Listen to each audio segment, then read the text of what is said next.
Tonight on The Wrap, breaking news. Donald Trump extends America's ceasefire with Iran. As planned talks appear to fall through, the US president says he is prepared to wait until Iran's leadership can submit a unified proposal for peace. Also tonight. We should ask more questions about Mandelson, Prime Minister. Is this going to bring down your government, sir? Opposition parties say Sir Keir Starmer must go after the top civil servant that he sacked makes claims of constant pressure from Downing Street to approve Lord Mandelson's security vetting. The direct written pressure was get this done and get it done before inauguration.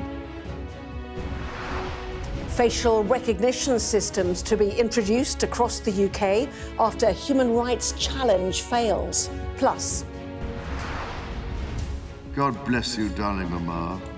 You remain forever in our hearts and prayers. the King opens up about his mother on what would have been her 100th birthday. Well, we discuss today's biggest stories with Sonia Soda and Michelle Donlan, plus a first look at the front pages of tomorrow's newspapers, including coverage of that appearance by Sir Ollie Robbins before MPs.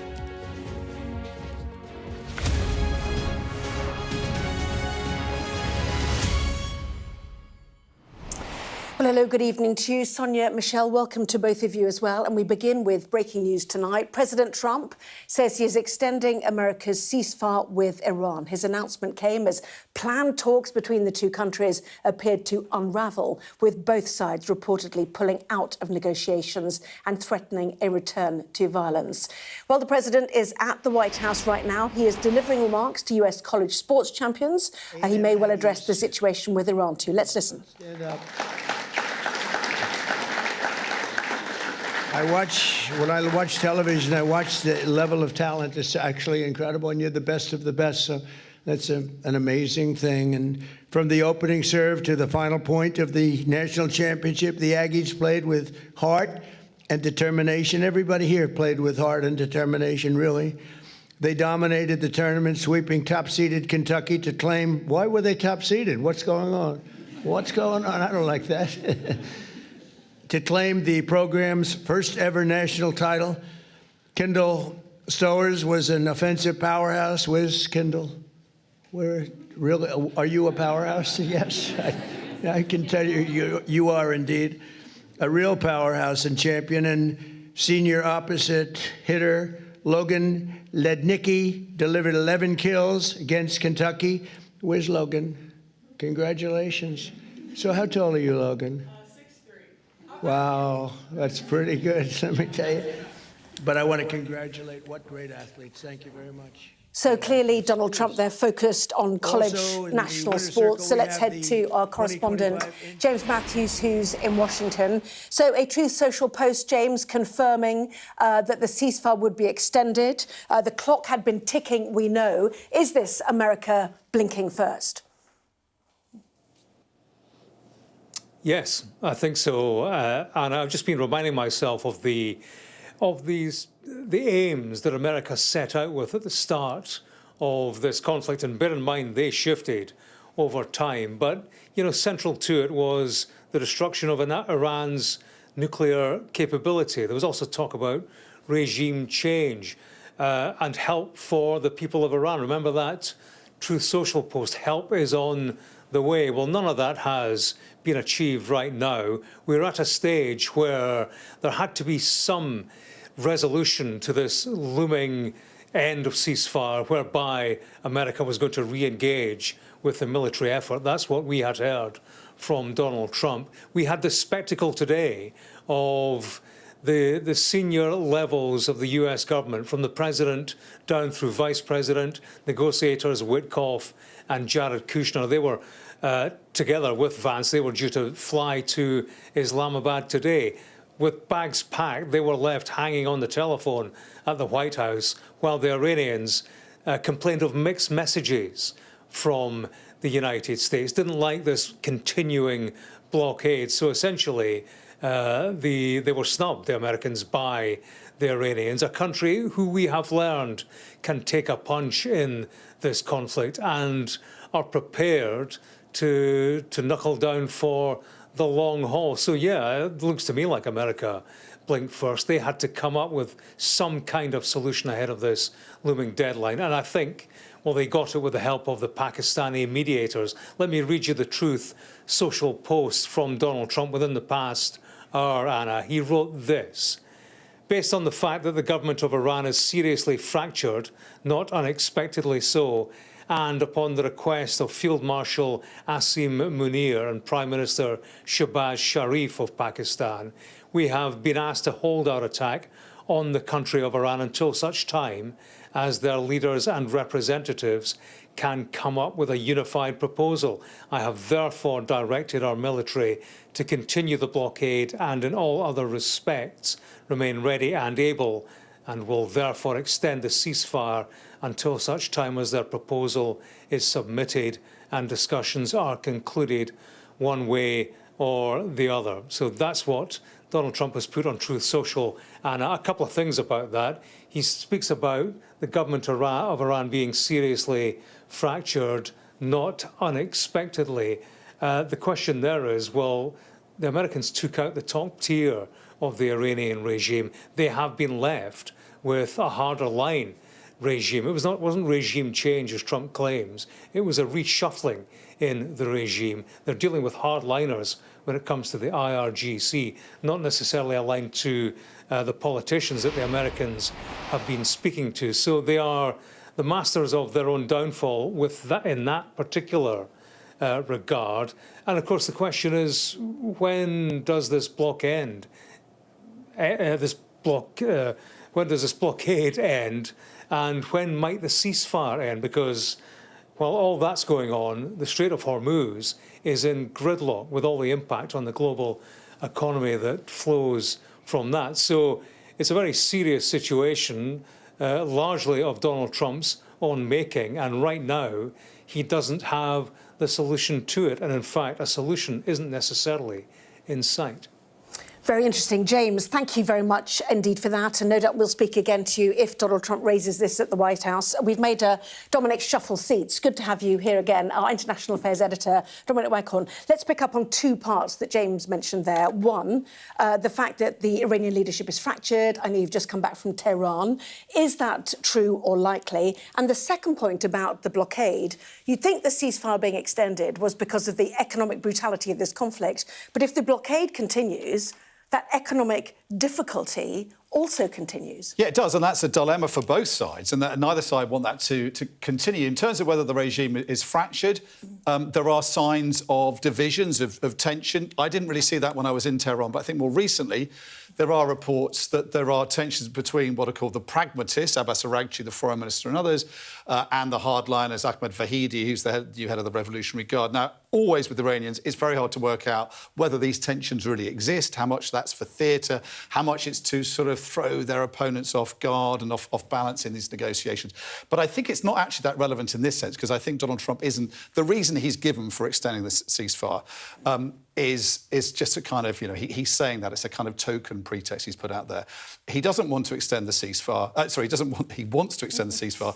He doesn't want to end this blockade. We're all getting quite confused over this. And I think the reason for that is that it's not in America's interest to do so. He did talk in an interview with CNBC today about how the American military has used the ceasefire hiatus to rearm, to send more munitions out there. There's been a huge amount of military material on the move. But the signs we're getting from him, I think, you know, an open-ended extension to this ceasefire, it's not about giving the Iranians more time. It's because he doesn't have an appetite to go back to war, because there's nothing he can achieve with more war that he hasn't tried to achieve already and failed to do. And the problem for him is he escalates things further by bombing electricity plants and the rest of it in Iran. Then they can only escalate further firing back. So we spoke to Alan Eyre earlier on The World, who was a negotiator, American negotiator, during the tortuous negotiations that led to the 2015 nuclear deal that Donald Trump then ripped up.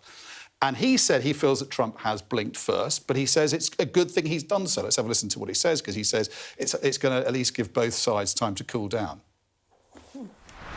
So now one of two things will happen. Either they'll meet eventually, or they won't. It could be that this is a rolling ceasefire, and people just wait for facts on the ground to change. So we've got more time now, and it is to be hoped that both sides can, at least through the Pakistanis, work out some general principles that will allow them to meet and try to get the issues, the Strait of Hormuz, the nuclear program in Lebanon, dealt with.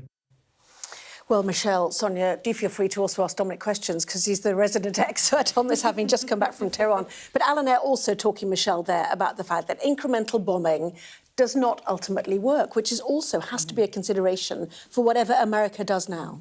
Yeah, and I think Trump now is in a period where he needed to buy some time, basically. And this has enabled him to do it, because if you look at the rhetoric he came out with at that CNBC interview today, it was very much fighting talk, as we always see from Trump, saying that he expected to commence bombing again. He didn't want to extend the ceasefire. But the hard reality has meant that he's had to. And that's what we've seen today. But obviously we're scant on detail of knowing how long is this going to last and how are the Iranians going to respond, because their Foreign Minister has already come out and said that the blockade is contrary to a ceasefire. So we need to work through some of them ramifications over the coming days. And this is the difficulty, isn't it, Sonia? If you continue to threaten, first of all it was civilization, power stations, bridges, reiterated today. At what point is that crying wolf? Your maximalist demands and threats, eventually they get stonewalled because you cannot fulfil them. Absolutely, and I think even though Trump was trying to give the impression today that the situation has changed, there have been materially relevant changes, splits in the Iranian regime, Dominic was questioning that because we don't really know. I think, actually, when you take a step back from it, the fundamentals, even though we get all these new bits of news every day, the fundamentals of the situation haven't changed, which is that Trump launched an intervention, I think, without really thinking properly about it. I think he thought that he was going to achieve maybe regime change, toppling in the Iranian regime within a couple of days. Then America could merrily say, job done. You can say thanks to us, world, and we'll all get on with it. And that, of course, isn't what happened. And what we are seeing, and I think every sort of move that we see from Trump is a symptom of this, is that he launched that intervention, and it has probably put the West actually in a weaker position in many ways in relation to the Iranian regime, in the sense that Iran now knows what a good bargaining chip the Strait of Hormuz is. We've seen the US retaliate against that with its own blockade. But really, the whole situation is a dreadful mess. It's hard to see what the route out is, which is why we are here with Trump extending the ceasefire, because everyone knows he doesn't have the appetite for more military action. America's restocked, you said. Certainly Iran's parliament speaker said exactly the same last night, talking about extra cards on the table that they now have. What do we do? Dribble on week by week with a ceasefire in place? And if they do negotiations, how will they look different for what was agreed under Obama and others, which Donald Trump has been so critical of, obviously, for years? Well, I think that's a very good question. I think we could end up with a deal, if the diplomacy is put back on track, that is pretty similar to what he trashed and said was the worst deal in history. In terms of where we go from here, yes, we've got both sides talking tough, although Trump tonight talking less tough. But, I mean, he's all over the shop, isn't he? He talks tough and then he sort of relents. Some people say that's about manipulating the markets, whatever. It's very hard to know exactly where he's heading with this. But the Iranians are being more consistent, as we're saying here. They believe that blockading the Strait, which the Americans are doing as well as the Iranians, is an act of war, and they reserve the right to strike back at that in a military sense. But you have to wonder whether the Iranians would risk escalating things further in a military sense. They've lost so much. So if we're not going to see escalation, we could see just the blockade continuing. That raises the possibility of more misunderstandings leading to escalation again. And it's not in either side's interest to blockade the Strait any longer. It's certainly more in the America's interest to end this quicker because of the damage this is doing economically and politically to Donald Trump. The Iranians, I think, have a greater threshold for pain, but both sides would like to see the Strait opened up on terms that are suitable in their own minds, at least. So, having said that we're not going to have escalation, the blockade's not in the interest of both sides. That only leaves diplomacy. So I think diplomacy is suspended tonight. But at some point, they're going to have to talk a way out of this. That's going to have to focus initially on the Strait and on the issue of nuclear enrichment so that both sides can come away from the negotiations with something. But further down the line, there's a lot more to be discussed. So they're not going to Islamabad now, but, you know, there's going to have to be found a way of diplomatically resolving this crisis because it's simply not in their interest. But also other countries as well, you know, Europeans, the Chinese, the Indians, the Global South all want this resolved. That is enormous amount of pressure on both sides to bring this to an end. Yeah, and Donald Trump is just leaving, actually. He's been speaking to these college students, national champions. We had perhaps anticipated that he might take a question because, you know what, he normally does, but clearly he has decided not to right now. They've gone to bars already. We know they've absolutely packed the White House today. They've shipped everybody in to have discussions, Witkoff, Kushner, clearly trying to work out how to weave a way through this. Just very quickly, Dominic, as a final thought. Yeah, interesting that he didn't go off script and start doing his weave, as he says, you know, and he always takes the opportunity to say more.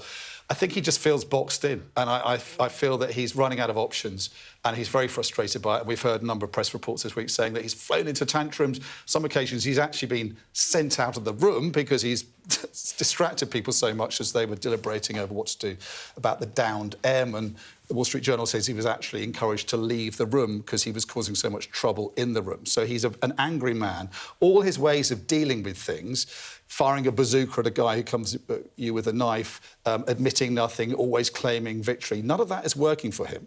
So in his own view, it's deeply frustrating. I think he must feel, as Sonia was saying, that he was led into this by the Israelis, who were told that this would be over fairly quickly, that they would be able to generate an uprising on the streets in Iran.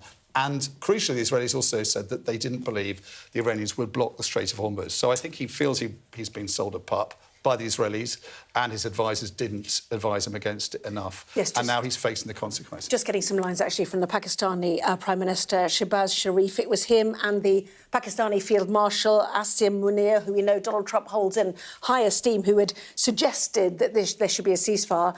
And the Pakistani Prime Minister has said, thank you, President Trump, for accepting our request to extend the ceasefire. Pakistan shall continue its earnest efforts for negotiated settlement of the conflict. Hope that both sides will continue to observe the ceasefire and hope that both sides are able to conclude a comprehensive peace deal during a second round of talks scheduled at Islamabad for a permanent end to the conflict. When that second round of talks is scheduled for, we now sit and wait, I think, don't we? Anyone's guess. Anyone's guess. There we go, we conclude on that. Dominic, great to have you stay on. Thank you very much indeed. Now then, let's head to domestic politics, and today it was the turn of the senior civil servant sacked by the Prime Minister to have his say on how Lord Mandelson came to be granted security clearance despite concerns. Sir Ollie Robbins did not dispute that he had kept Sir Keir Starmer in the dark about those issues, but he told MPs that there had been a dismissive approach to Mandelson's security vetting from Number 10, with an atmosphere of pressure to get the appointment over the line. Let's hear then from our political editor, Beth Rigby. Right-hand man to top ministers for over 2 decades. Sir Oliver Robbins, one of Whitehall's most respected mandarins. A Rolls-Royce of the civil service. Now thrown under the bus. Sir Ollie sacked as the head of the Foreign Office by the Prime Minister, and now in front of MPs to give his side of the story over the appointment and vetting of Peter Mandelson, describing a pressure cooker atmosphere in government. Constant chasing, constant pressure. Has this been delivered yet? Never any interest, as far as I recall, in whether, but only an interest in when. Get this done and get it done before inauguration. And little interest in even getting the vetting completed. The handover briefing I was getting as I arrived at post was what I felt was a generally dismissive attitude to his vetting clearance, and a position taken from the Cabinet Office was that there was no need to vet Mandelson. Challenging the PM's account that Mandelson had failed develop security vetting. I was told that it was a borderline case and that UKSV were leaning against granting clearance. A damning account which Downing Street quickly rejected, denying there was a dismissive attitude or pressure applied around the vetting process. but the head of the Union for Civil Servants warns damage has been done. What's the mood in the civil service now like towards this administration? I mean, it's the Johnson era. You know, it's that kind of sense of feeling that there is no compact, no understanding, no trust between ministers and civil servants. Not just the civil service incensed. Robins' testimony handed ammunition to MPs on all sides of the House too. Peter Mandelson is a man who has proven he's greedy for money, greedy for glamour, greedy for status, greedy for power, and willing to break the rules to get them. Why did the Prime Minister do this? Why did he appoint Mandelson? Why did he announce the appointment before the national security had been done? And why was he so determined to get Mandelson in post? Robins will be a loss to the FCDO and the country, all brought about by a series of catastrophic political decisions by Number 10. The Labour bench is sparse. The dwindling band of Starmer loyalists laughed off. There is one thing I would say about this Prime Minister, is that he is absolutely rock solid when it comes to process. You may laugh. There's always two sides to any story, and Ollie Robbins' version of events around Peter Mandelson's appointment has put the Prime Minister under even more fire. Robbins painted a picture of a number 10 that wanted Mandelson in at any cost, and a Prime Minister and his team that didn't much care about the vetting process, despite what Keir Starmer says now. And it leaves the impression that the Prime Minister is scapegoating a civil servant for his own massive error of judgment. It has badly damaged his relations with Whitehall, worsened his already poor standing with Labour MPs, and perhaps most stingingly leaves you at home questioning his leadership and his integrity. Is this going to bring down your government, sir? Starmer trying to march on, but the shadow of Mandelson only darkening his prospects as Prime Minister. This scandal still has some way to go. Beth Rigby, Sky News, Westminster. Well, Lucy McDade, our political correspondent, joins us. First of all, to Michelle and to Sonia. We heard Beth there suggesting or asking the question, has Keir Starmer scapegoated a civil servant for his own massive error? A question to each of you on each of the people involved here. First of all, should Keir Starmer go, as many in the opposition are suggesting? And two, to you, should Sir Ollie Robbins have been sacked? Sonia first. No. And I'll tell you why. I think he came and gave a very credible account to the Foreign Affairs Committee. I think it was really clear that he thought he was following procedure. Maybe there are questions to be asked about that procedure, but for him to have been summarily sacked last Thursday night, one of the things he said in the committee was that he regretted the fact that some of the claims that had been made about him by the Prime Minister and his role in all of this had not been put to him before he was dismissed, so he had a chance to answer them. And to me, that says due process wasn't followed. Keir Starmer was looking to put the blame on a long-standing civil servant. And that, for me, is why this whole affair is kind of quite problematic for Keir Starmer, because I think if he'd sort of said, yes, I take responsibility, I made this appointment, Peter Mandelson, it was a mistake, I thought I was acting in the national interest, that was clearly the wrong decision, that's one thing, but I think there's a whole another set of questions now, which is how he's responded to this and how he's responded to these revelations, which was sacking Sir Ollie Robbins. He came out fighting today, and I think it raises even more questions about Keir Starmer, because he doesn't look like a leader who's willing to take responsibility for things that go wrong on his watch. So having heard Sir Ollie Robbins, and indeed Sonia just now, is Keir Starmer safe, do you think, and should he be safe? No, I think he should go, but I think the reality is he won't go until after those May elections, and it's in the interest of the Labour Parliamentary Party and their people up and down the country to ensure that he stays put until then, so that he can then take the fall for that as well. But I think we've got this bizarre situation now where Mr. Rules himself has sacked somebody for following the rules, and at the heart of that is a simple blame game, and his excuse is that, well, nobody told me, but yet he didn't ask the question. And let's not forget, he got that PET advice, which is the ethics advice, which strongly suggested that he should not make this appointment. He was warned by several people. He knew the history of Mandelson, and he still proceeded. So now coming out and saying, if I'd have seen the vetting, I wouldn't have proceeded, is laughable, really, given that he accepted all the other warnings and advice. So two central claims, I suppose, we can take from what Sir Ollie Robbins said in his testimony today. One, that Downing Street had a dismissive approach to vetting. And secondly, that there was an atmosphere of pressure which became constant, which takes us to a question. Sir Ollie Robbins was asked about investigations by Sam Coates, Sky's Sam Coates, into claims that the Prime Minister's then Chief of Staff, Morgan McSweeney, had called the Foreign Office to tell them in the strongest terms to approve Peter Mandelson's appointment. Let's listen to that exchange. Going back to the point where Sir Philip was still permanent Under-Secretary, it is reported by, I think it's Sam Coates, that the Morgan McSweeney, the Chief of Staff, rang Sir Philip and said, in terms stronger than those that I can use before the watershed. I think you should. Well, I'll just say that it was just to prove it with terms stronger than that. Does that accord with your impression? Just prove it. Does it accord with your impression when you took over from Sir Philip?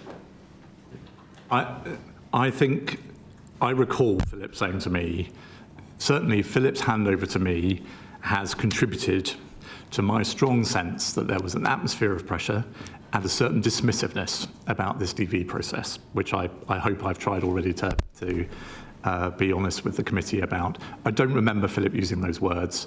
Also, I'm proud to say Philip's probably not the sort of person who'd report them verbatim.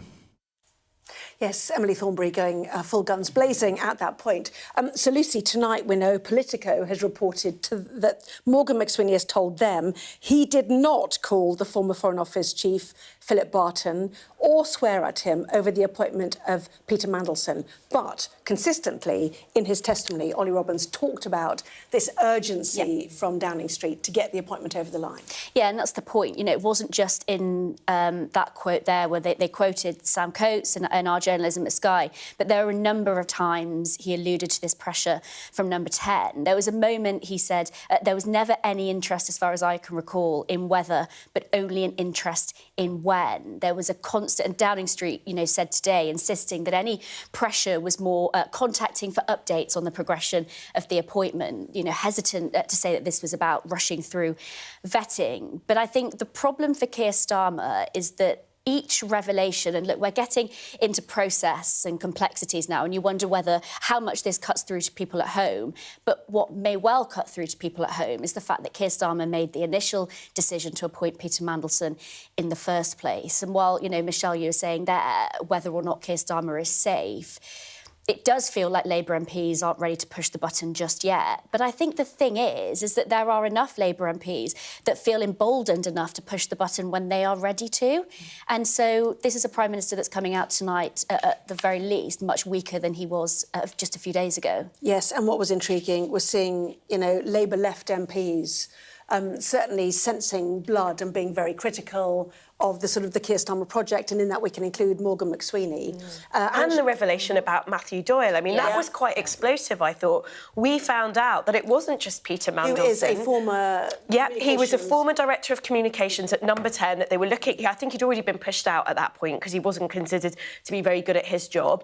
And it turns out that someone from Number 10, we don't know who, called up Ollie Robbins and said, can you find a job as a head of mission, a really senior diplomatic role for Matthew Doyle? Now, that didn't happen. Ollie Robbins pushed back. And guess what? He ended up parachuted into the Lords, where very soon afterwards he was suspended from the Labour whip because of judgment issues around him going to campaign for a man who had been charged at that point with child sex offences. So it just all looks quite stinky and like it's, you know, jobs for mates. Yeah, what you've got is, you know, at the beginning of this week, you had opposition leaders, Kemi Baden, not one of them, accusing the Prime Minister of lying to Parliament, misleading MPs. Well, there's kind of... It's not very clear whether or not that's the case or not, but what this Matthew Doyle revelation has done is add fuel to the fire of those opposition politicians who are now saying this is a Prime Minister that went into Number 10, said that he would end cronyism, he would clean up politics. So what this revelation has done is upset a lot of those MPs who now feel that kind of this decision is defenceless and that he wasn't the only one. Obviously, Number 10 kind of refusing that this is the case. Doyle coming out tonight saying he's never aware of any of these conversations, but I think that's quite a striking revelation from today that won't go away. Yes, and Kemi Badenoch, we'll no doubt talk about it in the papers, began to talk about, the state level of persecution against a senior civil servant. But, all of this is in the newspapers. We'll get your thoughts on that, Michelle, in just a moment. So there's The Guardian then. Robbins accuses Number 10 of applying huge pressure over the Mandelson job. That and more of the front pages after this.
I urge you not to look away. If Hamas hands the hostages over, they will end this conflict. The world has been watching. Good to see you again. How are you? Did she say how he was? The conditions are awful. The jets were ordered to come back. Historic day here today. How will you respond if India does launch airstrikes? They'll be all out to war. I'm just going to put some body armor on. I'm Yalda Hakim. Massively. Well, it's time now to see what is making the front pages of tomorrow's newspapers. So let us start with The Times, which says Cabinet allies are starting to turn on the Prime Minister after allegations that he bullied officials over Mandelson's appointment as US ambassador. The story is also on the front page of The Eye with the headline, Wounded Starmer given public dressing down by his cabinet. Cabinet backlash also makes the front of the Telegraph, which says there is a mounting disquiet in Cabinet with Yvette Cooper and Ed Miliband publicly distancing themselves from Sir Keir over the row. And the Daily Mail says the dissent shows Starmer's support starts to crack. Well, the Metro leads with the former head of the Foreign Office, Ollie Robbins, claiming that he was sacked by Number 10 to find the then Director of Communications, Matthew Doyle, a role, and claimed he was told to keep the idea secret. The Financial Times also leads with Ollie Robbins giving evidence today, saying he was under constant pressure to rush through the vetting of Peter Mandelson. Same story is on the front page of The Guardian, which says there was huge pressure over Mandelson's job, or Number 10's been accused of applying huge pressure, rather. There is The Sun mocking Number 10's orders to the Foreign Office, saying civil servants were told to just say, yes, Prime Minister. The Mirror says we're now in the eye of the storm, as they also pick up comments from Angela Rayner calling for bolder action on rising water, housing and energy costs. And the Star goes with Morgan McSweeney's most unparliamentary outburst, apparently, though he's denied it tonight, with the accusation the Foreign Office were told to just bleep approve the Mandelson appointment. The Express, meanwhile, has a new story of a supermarket worker fired for tackling a shop offender. This time, Morrisons are urged to reverse the sacking of Hero manager Sean Egan. So let us talk more. We're going to start actually with Iran very quickly because it is breaking news for us right now. And the Times reports at the top, Trump extends ceasefire with Iran after the collapse of the peace talks. And we've had sources now from the White House who've confirmed to us, in light of President Trump's Truth Social post confirming the US is awaiting a unified proposal from the Iranians. The trip to Pakistan will not be happening today. Any further updates on in-person meetings will be announced by the White House. So just confirmation that no one's travelling today, because J.D. Vance was obviously due to fly to Islamabad. Yeah, so we've been in limbo all day, really, because not knowing whether that trip was going to happen and whether negotiations were going to proceed. But to a certain extent, we're still in limbo because we don't have a clue when this ceasefire is going to go to, whether the Iranians will actually accept it properly, given that the blockade is still happening, and what the end goal here is. And we know that during all this period of time, human rights abuse in Iran has actually been going up. So the state of the situation on the ground for the Iranian people is getting worse day on day, not better, which was one of the original sparks of this conflict, and the rhetoric of Trump saying, I will come in and I will help, but actually it's hindering. And look at the impact on the global economy. The International Energy Agency has come out and said that this is the biggest shock to energy globally ever. And you think about all the shocks that we've had in the past.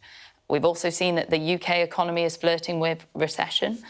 So we do need some answers and we do need some resolution to be able to sort all of those problems out. And it seems that we seem to be digging ourselves, well, not we, but the Americans are digging themselves into a deeper hole with no potential answers. Yeah, two further quick questions before we move on to Ollie Robbins, which is absolutely dominating the newspapers, including, what the Cabinet think about it. So we'll come on to that in a moment. But first of all, Donald Trump suggested he was waiting for a unified approach from the Iranians, suggesting there is fracturing. Not surprising, perhaps, because so many have died. And secondly, that he's directed our military to continue the blockade and in all other respects remain ready and able. If the blockade continues, the economic pain that Michelle was talking about also continues.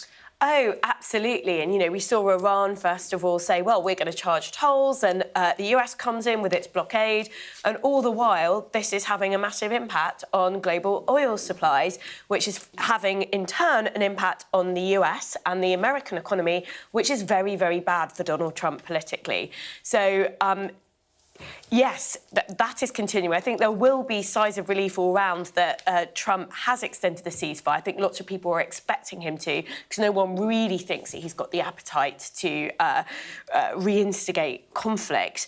But there's a lot of pressure on both the US and Iran to kind of sort this out economically. But the problem is, what is the route to that, and where will the agreement come?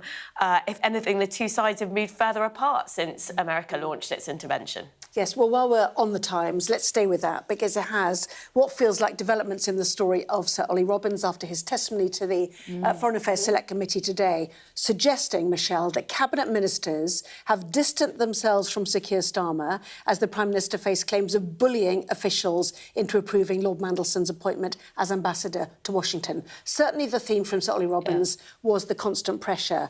But does this mean the Cabinet is beginning to turn? I feel like today was a real turning point, and you could see that with some of the comments coming out. So, for instance, Lamy and also Milliman were saying that, well, we didn't support the appointment. Rayner, there were talks of saying had warned against that appointment. And we didn't hear that kind of rhetoric before. We saw more of a united front. It does feel very much like the tide is turning against Starmer, and they're getting their ducks in the row for post that election when he will be gone. So the question now is who?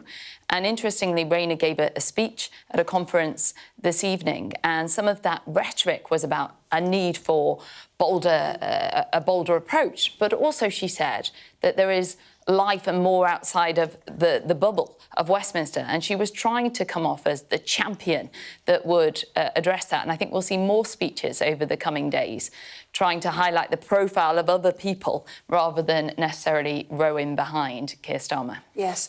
So let's go through, the papers that we've got here. Just say yes, Prime Minister. Again, it's the pressure, the allegation that Morgan McSweeney, though he has denied it to Politico tonight, called up the predecessor to Sir Ollie Robbins with the swear word in the Sun, if we look at it, just approve him, hurry up and approve him. Certainly we heard from the Chief Secretary to the Prime Minister in the Commons today. The pressure only was to speed it up because the inauguration of Donald Trump was on the way. We wanted it in post before that. Does it feel like more, the pressure, does it feel like more than just a bit of a deadline? Yeah, it absolutely does. I think that is the sense that Ollie Robbins communicated to us. And look, it fits in with some of the other things he said. I mean, I think it's quite extraordinary that he said that the Cabinet Office was actually pushing for there to be no vetting of Mandelson. They were saying he's already a member of the House of Lords, so we don't need to vet him. So I think there's that. I think there's the fact that his appointment was announced before vetting took place against the advice of Simon Case, the then Cabinet Secretary. So there's a lot of things. It's not just Sir Ollie Robbins' testimony, although that was very significant today. There are other bits of evidence that stack up to suggest that somebody in Number 10, maybe it wasn't Keir Starmer pushing this, but he is the guy in charge, someone in Number 10, maybe it was Morgan McSweeney, really wanted Lord Mandelson to be appointed US ambassador. And I thought it was really interesting what Ollie Robbins was saying when he was pushed. What would this mean if after you've announced the appointment, you've got the King to sign off on it, and then you've got the US to go through its process for accepting an ambassador to the US? What would have happened if we'd then had to go, the UK had to go to the US and say, actually, no, we're rowing back? That would have led to some diplomatic fallout as well as political fallout for Keir Starmer. So I'm afraid this idea that Starmer would have pulled back had he known that there were flags in the vetting, that's all we've got is his word for it. And it does seem like there was a lot of political pressure, because otherwise, why would he have been appointed without going through the vetting in the first place? I just don't understand. Yeah. And in terms of Sir Ollie Robbins, labelling himself perhaps as the fall guy or the scapegoat, the evidence was strong. First of all, he came in, 3/4, 7/8 of the way through the process of appointing Mandelson. I was only in post for 1 week of January, he said today. The point of vetting would never be passed on to politicians, he said. He was not shown the full vetting either, only a verbal briefing. And then he was only told that Mandelson was borderline, not red flagged, as we'd been led to believe. And it's not a case of passing or failing vetting, and that mitigations could be put in place. So it was far more nuanced than the appearance from Sir Keir Starmer in the House of Commons on Monday. Absolutely, and there's no question in my mind, has Sir Ollie Robbins been made the scapegoat for this? 100% he has. Is it going to save the Prime Minister? Of course it's not, because this is almost like a massive snowball, and we've been seeing it week on week getting bigger and bigger, and now, it's past the point of return. He cannot salvage this, and that's why we're seeing the distancing from senior Labour figures from Keir Starmer and what has happened here. And don't forget, there's another tranche of documents coming out just after the May elections that is due. What's that going to uncover? Because every time there's news on this story, it's never good. And one thing that has been drawn out is the parallel with what happened under Boris Johnson's leadership, because obviously Keir Starmer stood very strong on a ticket of cleaning up British politics, always having the right systems in place, being Mr. Reliable, Mr. Honest, Mr. On It, and none of that has come true, and that's why you're sensing a real anger amongst Labour MPs who equally stood on that ticket too. Back to the Cabinet, because that's what the Daily Mail has gone on. Starmer's support starts to crack. Again, they're quoting Yvette Cooper and Ed Miliband. To be fair, Ed Miliband is actually in an interview done on Sky News in which he says, I had a conversation with David Lammy about it before the appointment, and I said I was worried about it. I think he was worried about it too, suggesting it could blow up. Yeah. So that was, that was pre-Sir Ollie Robbins. But what we did see in the emergency debate, which followed Sir Ollie Robbins in Parliament this afternoon, was the Labour left starting to sniff blood. This is, of course, at a time when the Greens, on the left wing of politics, are on the rise, when Angela Rayner has been speaking tonight, suggesting that actually it is time to support those who are needier in society. The quote from her, stopping the extraction and the hoarding of wealth and power and letting ordinary people who are working to create the growth get the benefits of what they build, tackling the rip-offs. That's very much of the left of politics. So are we going to see a seismic shift in the direction of Labour as a result of this, or if Starmer limps to the May elections and not far beyond it? I think that's all to be determined, because absolutely we can see that the left is feeling emboldened. In fact, that's been going on for months now, really. There have been people on the left of the party who've made it very clear that they are interested in the top job, but there is also a right to the Labour Party, the more sort of centrist, moderate voices in the party, and they're not going to let the left just take over. So there will be a contest at the point at which an attempt is made on the leadership and Keir Starmer is defenestrated. Now, interestingly, we don't really know when that is, so I don't think it's going to be before the local elections. I think Michelle is right. I think the local elections are going to be a very big blow, because for all that everyone says about, oh, that's already priced in, people know it's going to be bad. The emotional cost, I think, to Labour MPs of people who've represented always Labour areas, seeing their councils lose Labour councillors in their droves, is going to be an emotional toll. So there's a chance we see some movement, but there's a lot that mitigates against moving in the Labour Party. And one is actually that both, either side, either faction, it's oversimplifying to say there's a left faction and a right faction, but that is sort of the main kind of factions. They will be worried about the other side winning, and there will be people on both sides thinking, well, it's better to have Keir Starmer than have the other side win. So that's why I think it's very unpredictable when this happens. Yes, yeah, people starting to talk about 1,500 to 1,600 Labour councillors losing their seats. Rachel Reeves, to be fair, has countered tonight and said there is no Labour leadership contest. In the meantime, the Eye picks up on the same theme. Wounded Starmer given a public dressing down by his cabinet. Sacked Foreign Office chief gets his revenge, they say. And then the Daily Telegraph as well, if we see that one quickly. There we go. Labour MPs vent fury at toxic number 10. It feels like the unpicking of the Keir Starmer project. Morgan McSweeney's already gone, but he's the architect of it, along with Labour together, which actually took power from Corbyn. So there's, that's, as we talked about, it's the flexing of the Labour left, really. Yeah, quite. And there's not many more people that can be sacked that Keir can try and pass the book over to now, especially as he has said, it was an error of judgment from Ollie Robbins. Yet this whole saga was an error of judgment taken by Keir Starmer. He is ultimately the Prime Minister. He is the man that said, OK, let's get Mandelson into that ambassador role, knowing his history and his backlog, and then getting that advice from the ethics team, and also having advice from the likes of Simon Case that he should be vetted first, and ignoring that. So how can he stand there and say, Ollie Robbins, it was right to sack because of an error of judgment, but as the Prime Minister, I can make errors of judgment? The two don't really square. So he's boxed himself into a situation that makes no sense. And I think that the Labour Party have recognised that now. They're beginning to pivot, look around. Those that are potentially vying for the role will be much more vocal in the coming weeks. They'll get over that devastating loss in the May elections, and then we will see a leadership contest. It's an inevitability now. So many stories we did not get to. We will hopefully delve into some of those at 11:30. For the moment, thank you both very much indeed. Lots more still to come here on The Wrap. The King opening up about his mother on what would have been her 100th birthday.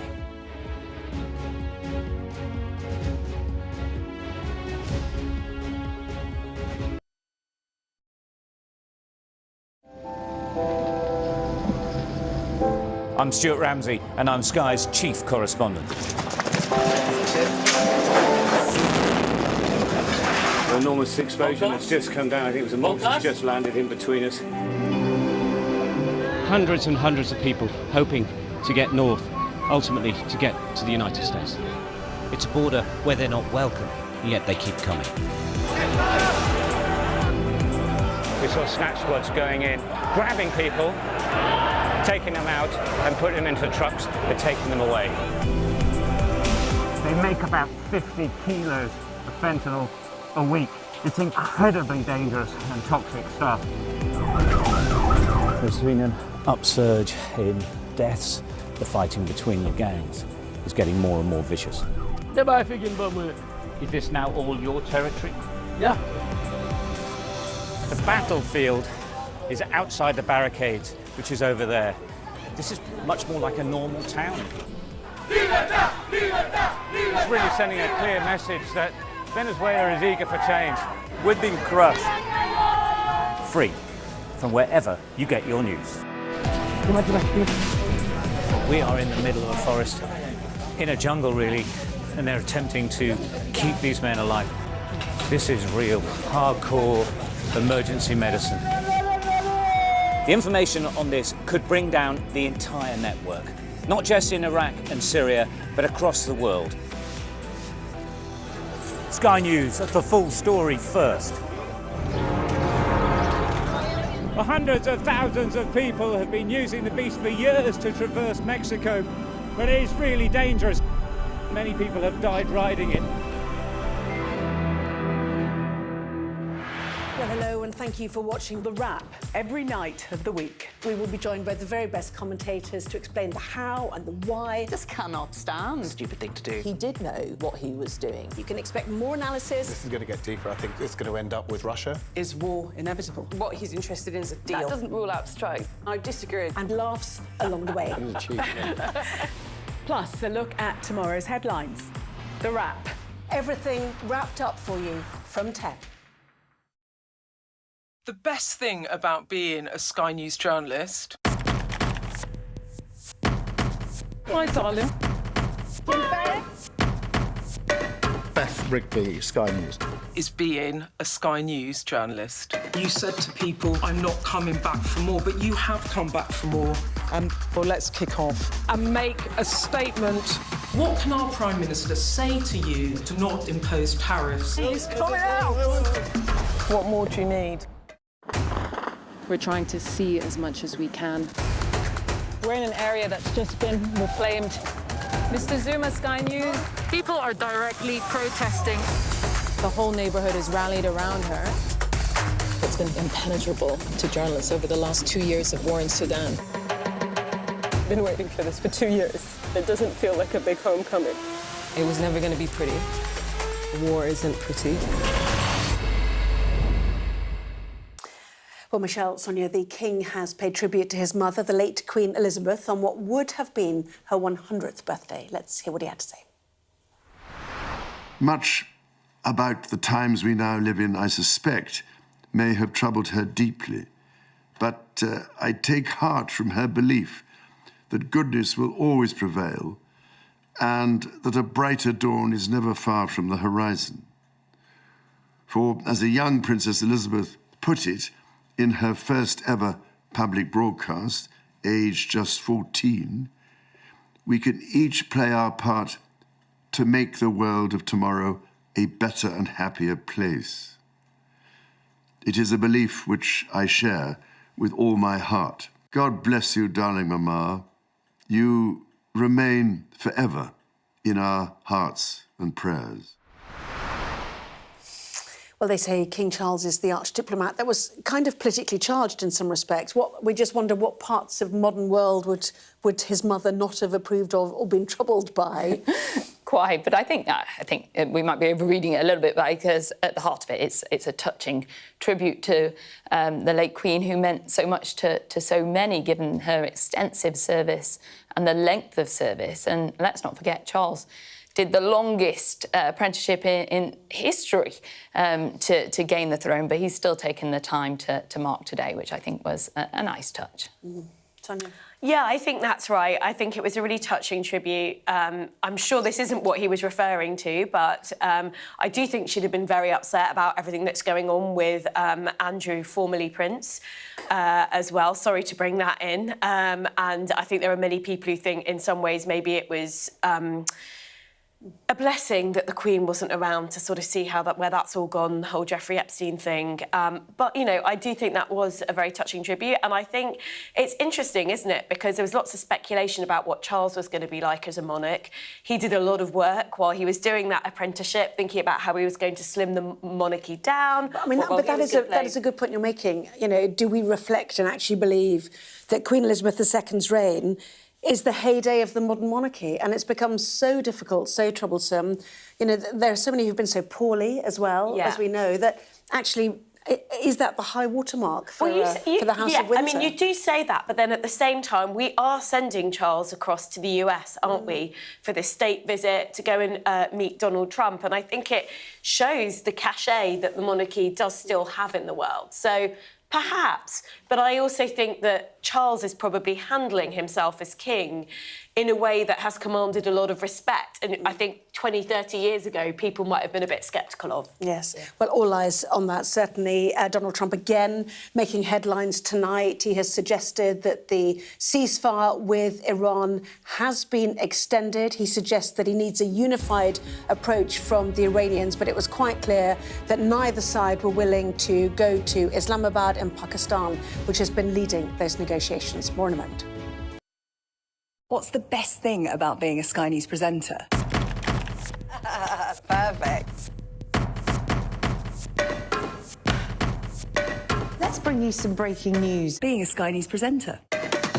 I began by asking, Thank you so much. trusting us to tell her story. The battle for number 10. Sky News has been given exclusive access. Let me give you a sneak peek. It was the day those present would never forget. Why did you decide to open up and tell your story?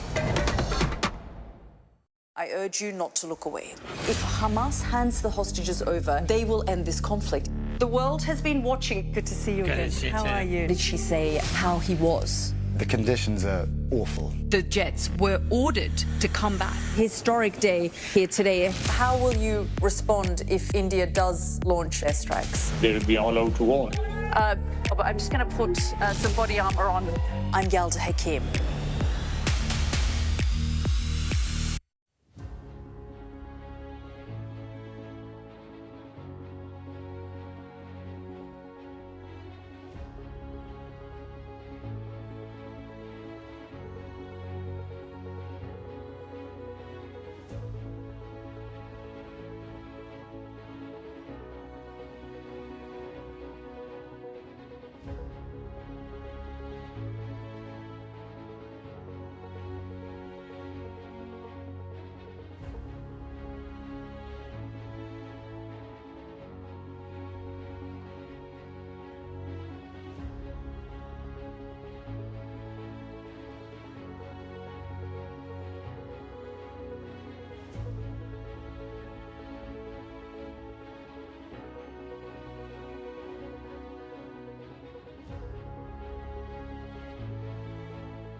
Tonight on The Wrap, Donald Trump extends America's ceasefire with Iran. As planned talks fall through, the US president says he is prepared to wait until Iran's leadership can submit a unified proposal for peace. Also tonight.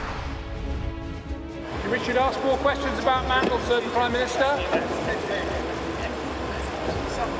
Is this going to bring down your government, sir?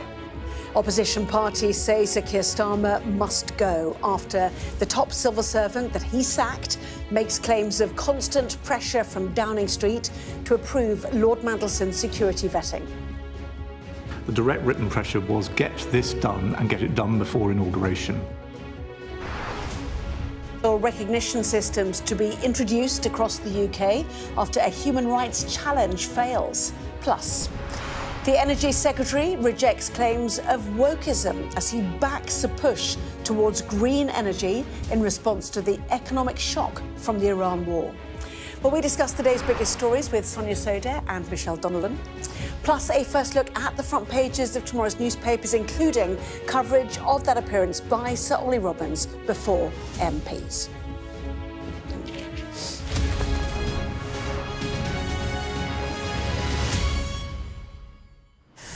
Well, good evening to you, Sonia, Michelle. Welcome to both of you as well. So, President Trump has tonight said he is extending America's ceasefire with Iran. His announcement came as planned talks between the two countries unravelled, with both sides pulling out of negotiations and threatening a return to violence. So, has the US president blinked first? Sonia? Yes, and thank goodness, because this extension of ceasefire means that we're not going to get a return to the levels of conflict we were seeing before. But this doesn't get us out of the immediate hole, which is that the Strait of Hormuz is still blocked, and that is having a massive impact on the global economy. Yes, Michelle. Yeah, absolutely. This is Trump trying to buy time. But the question is, what is he going to do with this time, and how are the Iranians going to react? They have realised, as a result of all of this, that they can literally hold the world to ransom with the Strait of Hormuz.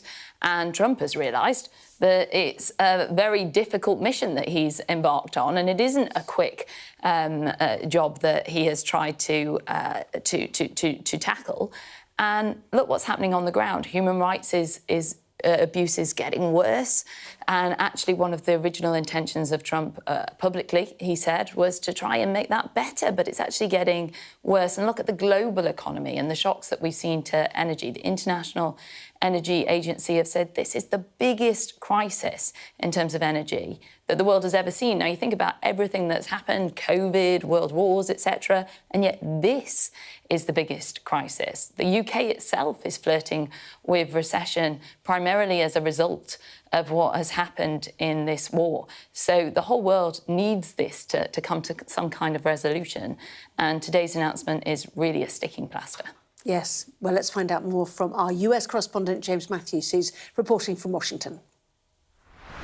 I've just been reminding myself of the aims that America set out with at the start of this conflict, and bear in mind they shifted over time. But, you know, central to it was the destruction of Iran's nuclear capability. There was also talk about regime change and help for the people of Iran. Remember that Truth Social post, help is on the way. Well, none of that has been achieved right now. We're at a stage where there had to be some resolution to this looming end of ceasefire, whereby America was going to re-engage with the military effort. That's what we had heard from Donald Trump. We had the spectacle today of the senior levels of the US government, from the president down through vice president, negotiators Witkoff and Jared Kushner. They were together with Vance. They were due to fly to Islamabad today. With bags packed, they were left hanging on the telephone at the White House while the Iranians complained of mixed messages from the United States, didn't like this continuing blockade. So essentially, they were snubbed, the Americans, by the Iranians, a country who we have learned can take a punch in this conflict and are prepared to knuckle down for the long haul. So, yeah, it looks to me like America blinked first. They had to come up with some kind of solution ahead of this looming deadline. And I think, well, they got it with the help of the Pakistani mediators. Let me read you the Truth Social post from Donald Trump within the past hour, Anna. He wrote this. Based on the fact that the government of Iran is seriously fractured, not unexpectedly so, and upon the request of Field Marshal Asim Munir and Prime Minister Shehbaz Sharif of Pakistan, we have been asked to hold our attack on the country of Iran until such time as their leaders and representatives can come up with a unified proposal. I have therefore directed our military to continue the blockade and in all other respects remain ready and able, and will therefore extend the ceasefire until such time as their proposal is submitted and discussions are concluded one way or the other. So that's what Donald Trump has put on Truth Social. And a couple of things about that. He speaks about the government of Iran being seriously fractured, not unexpectedly. The question there is, well, the Americans took out the top tier of the Iranian regime. They have been left with a harder line regime. It wasn't regime change, as Trump claims. It was a reshuffling in the regime. They're dealing with hardliners when it comes to the IRGC, not necessarily aligned to the politicians that the Americans have been speaking to. So they are the masters of their own downfall with that, in that particular regard. And of course, the question is, when does this block end? When does this blockade end, and when might the ceasefire end? Because while all that's going on, the Strait of Hormuz is in gridlock with all the impact on the global economy that flows from that. So it's a very serious situation, largely of Donald Trump's own making, and right now he doesn't have the solution to it. And in fact, a solution isn't necessarily in sight. James Matthews there. Yeah, the ceasefire clock was certainly ticking, although actually the parties involved could not agree when. Apparently the Pakistanis thought it was 12:50 a.m. British summer time, UK time tonight. The Iranians thought it was 1 o'clock in the morning tonight, and apparently the Americans thought it was midnight tomorrow night into Thursday. So who knows? But the point here is, was this the only solution? And is Trump beginning to realise that incremental bombing on a very large nation of 90 million people does not work? I think he's beginning to realise that he's bitten off more than he can handle. And the resilience of the regime in Iran, despite all of the bombing, is still there because of the mentality and the sheer force that they are applying. And therefore, he is having to pause and reflect to try and work out what they can do. And everything that he's tried before in the rhetoric and the bravado isn't working. He today went on CNBC and tried to use threatening language and that he was probably going to stop bombing them. And then he's realised that actually it has had no impact. And Iran came out fighting with their words, saying, well, hang on a minute, he's delusional. And we see it as an act of war, the blockade, and contrary to the ceasefire. So I think he's realised that his usual tactics just aren't working here. Well, it seems everybody was in the White House tonight. They flew in Steve Witkoff and Jared Kushner, who've been key parts of negotiations in the past. The Pakistanis have tonight thanked the president for listening to them, urging this continuation of the ceasefire. But the issues remain. The state of Hormuz, what to do about the nuclear issue, what to do about Lebanon, with Israel seemingly intent on destroying Hezbollah and building a buffer zone for those who live in northern Israel who come under rocket attack. And I think part of the issue is I thought what Sky's International Affairs editor Dominic Waghorn said in the last hour was really interesting about Iran perhaps having a higher pain threshold than the US, because it feels like we're stuck in a game of who blinks first. Everybody is suffering here. But of course, Iran is an evil, despotic, autocratic regime. The US is a liberal democracy and Americans aren't up for this war. So I worry that the US has essentially put the West in a weaker position in relation to the Iranian regime, which is absolutely no friend to the West, absolutely no friend to the young people that it is murdering, but that actually Trump will have ended up weakening us. Yes, well, it was breaking news tonight. The Times have managed to squeeze it onto their front page before going to press. Trump extends ceasefire with Iran after collapse of peace talks, based on the fact that the government of Iran is seriously fractured. Not unexpectedly so, the Pakistanis have asked us to extend the ceasefire. You saw that Truth Social post in the James Matthews report. We'll get more reaction to that, obviously, through the night. We will certainly watch what happens. But most of the newspapers, as you saw, leading on Sir Ollie Robbins. So let's head to domestic politics now. And today it was the turn of the senior civil servant, there he is, sacked by the Prime Minister to have his say on how Lord Mandelson came to be granted security clearance despite concerns. Sir Ollie Robbins did not dispute that he had kept Sir Keir Starmer in the dark about the vetting issue, but he told MPs that there had been a dismissive approach to Mandelson's security vetting from Number 10, with an atmosphere of pressure to get the appointment over the line. Let's listen then to our political editor, Beth Rigby, with more. Right-hand man to top ministers for over 2 decades. Sir Oliver Robbins, one of Whitehall's most respected mandarins. A Rolls-Royce of the civil service.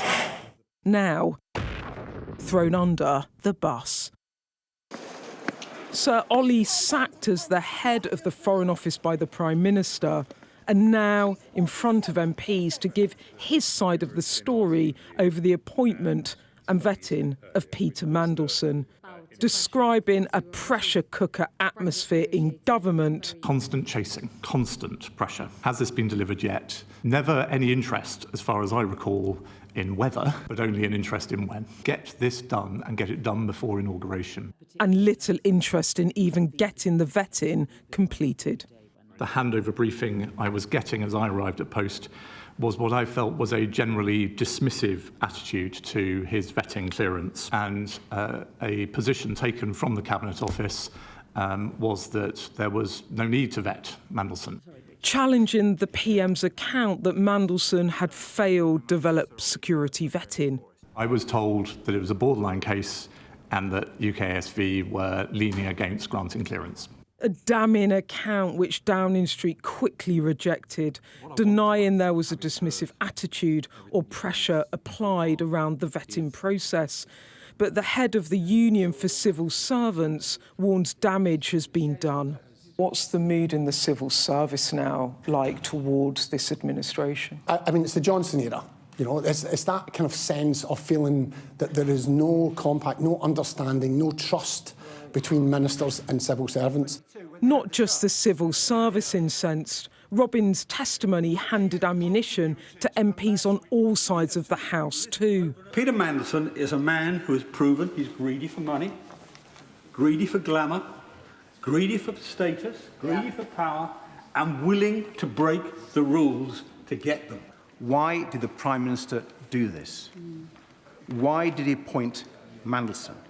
Why did he announce the appointment before the national security had been done? And why was he so determined to get Mandelson in post? Robbins will be a loss to the FCDO and the country, all brought about by a series of catastrophic political decisions by Number 10. The Labour bench is sparse. The dwindling band of Starmer loyalists laughed off. There is one thing I would say about this Prime Minister, is that he is absolutely rock solid when it comes to process. You may laugh. There's always 2 sides to any story, and Ollie Robbins' version of events around Peter Mandelson's appointment has put the Prime Minister under even more fire. Robbins painted a picture of a Number 10 that wanted Mandelson in at any cost, and a Prime Minister and his team that didn't much care about the vetting process, despite what Keir Starmer says now. And it leaves the impression that the Prime Minister is scapegoating a civil servant for his own massive error of judgment. It has badly damaged his relations with Whitehall, worsened his already poor standing with Labour MPs, and perhaps most stingingly leaves you at home questioning his leadership and his integrity. Is this going to bring down your government, sir? Starmer trying to march on, but the shadow of Mandelson only darkening his prospects as Prime Minister. This scandal still has some way to go. Beth Rigby, Sky News, Westminster. Well, the testimony of Sir Ollie Robbins is certainly dominating the newspapers, with a question now, again, about the impact of this on the future of Keir Starmer. The Daily Mail, perhaps as you might expect, Starmer's support starts to crack. They talk about interventions from both Ed Miliband and Yvette Cooper. The Telegraph also picking up on this. Labour MPs vent fury at toxic Number 10, this during the emergency debate which followed in the Commons in the afternoon. And in fact, even the Daily Mirror, Eye of the Storm, SAC chief says there was constant pressure over Mandy's US job. The PM faces yet more fallout, but says he is focused on the war. Sonia, your view, where does this land, and should Sir Ollie Robbins have been fired? No, I don't think so. I think what we saw today was a very long-standing public servant come and give a very credible account of his actions to the Foreign Affairs Select Committee. I think possibly, there maybe are questions to ask around procedure, around developed vetting, but it was very clear that Robbins thought that he had done everything by the book and that he could not have done anything differently. And I think in those circumstances, actually, it's quite extraordinary that he got the sack. I suspect it was a decision made quite quickly by Keir Starmer last Thursday night, I think it was.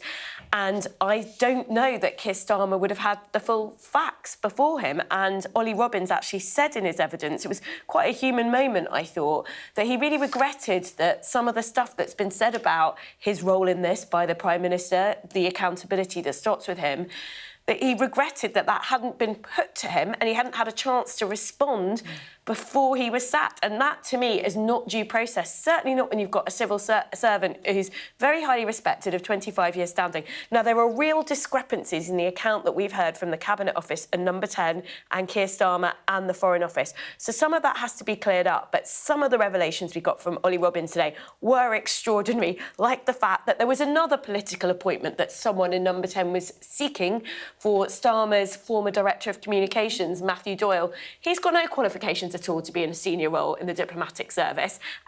As Yvette Cooper, the Foreign Secretary, said in the Commons, that is concerning.